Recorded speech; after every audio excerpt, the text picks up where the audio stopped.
আসসালামু আলাইকুম। আমি ফাতিন হাসনাত, ব্রাহ্মণবাড়িয়া জেলার আশুগঞ্জ তাপবিদ্যুৎ কেন্দ্র উচ্চ বিদ্যালয়ের পঞ্চম শ্রেণীর একজন শিক্ষার্থী। আমি এখন বিজ্ঞান জগতের এক বিস্ময়কর আবিষ্কার ব্ল্যাক হোল নিয়ে কথা বলবো।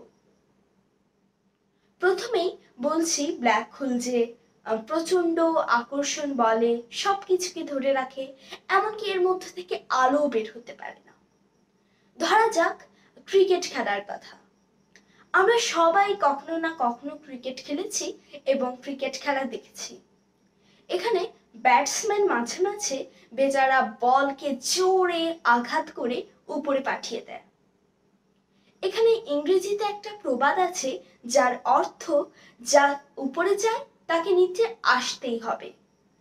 এই প্রবাদটি অনুসরণ করার জন্যই বল কিছুক্ষণ পরে আবার ভূমিতে ফিরে আসে।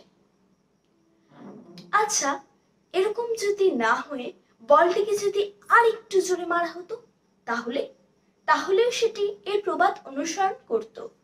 এটি কিছুক্ষণ পর আবার ফিরে আসতো।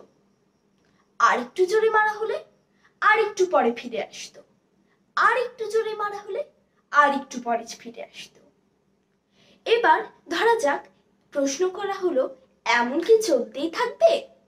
এর উত্তর হলো না, এটিরও একটি সীমা আছে।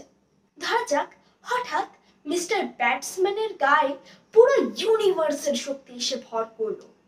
সে বলটিকে এত জোরে মেরে বসলো যে বেচারা বল এত গতিপ্রাপ্ত হলো যে সে পৃথিবীর মধ্যাকর্ষণ থেকে বিচ্যুত হয়ে যাওয়ায় বাধ্য হলো। এজন্য বলটিকে যে বেগ লাভ করতে হয়েছে সেটিকে বলা হয় পৃথিবীর মুক্তিবেগ। পৃথিবীর মুক্তিবেগ প্রতি সেকেন্ডে 11.2 কিলোমিটার। এবার আমরা ধরি অন্য একটি বড় গ্রহের কথা, যেটির মধ্যাকর্ষণ শক্তি বেশি এবং সেটির মুক্তিবেগও অনেক বেশি। এজন্য আমরা ধরি সুপরিচিত বৃহস্পতি গ্রহ। বৃহস্পতি গ্রহ থেকে কোনো কিছু নিক্ষেপ করতে হলে সেটার গতি অবশ্যই 600-র উপরে হতে হবে, সেকেন্ডে 600 কিলোমিটারের উপরে। এর থেকে কম হলে কোনোভাবেই জিনিসটি এর বাইরে চলে যেতে পারবে না।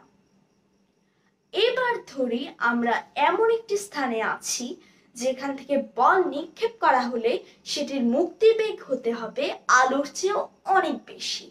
এবং আমরা জানি মহান বিজ্ঞানী আইনস্টাইন প্রমাণ করেছেন যে কোনো বস্তুর ভর কোনোভাবেই আলোর চেয়ে বেশি হতে পারবে না এবং আলোর সমানও হতে পারবে না। এই ক্ষেত্রে যদি আলোর বেগের সমান বা আলোর বেগের চেয়ে বেশি হতে চায় তাহলে সেটির ভর বেড়ে যেতে শুরু করবে। তো যাই হোক, আমরা যেটি বলছিলাম, যদি সেখান থেকে কোনো আলোর ফোটনই বের হতে না পারে তাহলে তো আমরা বলই বের করতে পারবো না। এবং এই পর্যায়ে আমরা বলতে পারি এই জিনিসটি হলো ব্ল্যাক হোল। কোনো নক্ষত্রের যখন কোনো জ্বালানি অবশিষ্ট থাকে না তখন সেটি আস্তে আস্তে সংকুচিত হতে থাকে এবং শেষ পর্যন্ত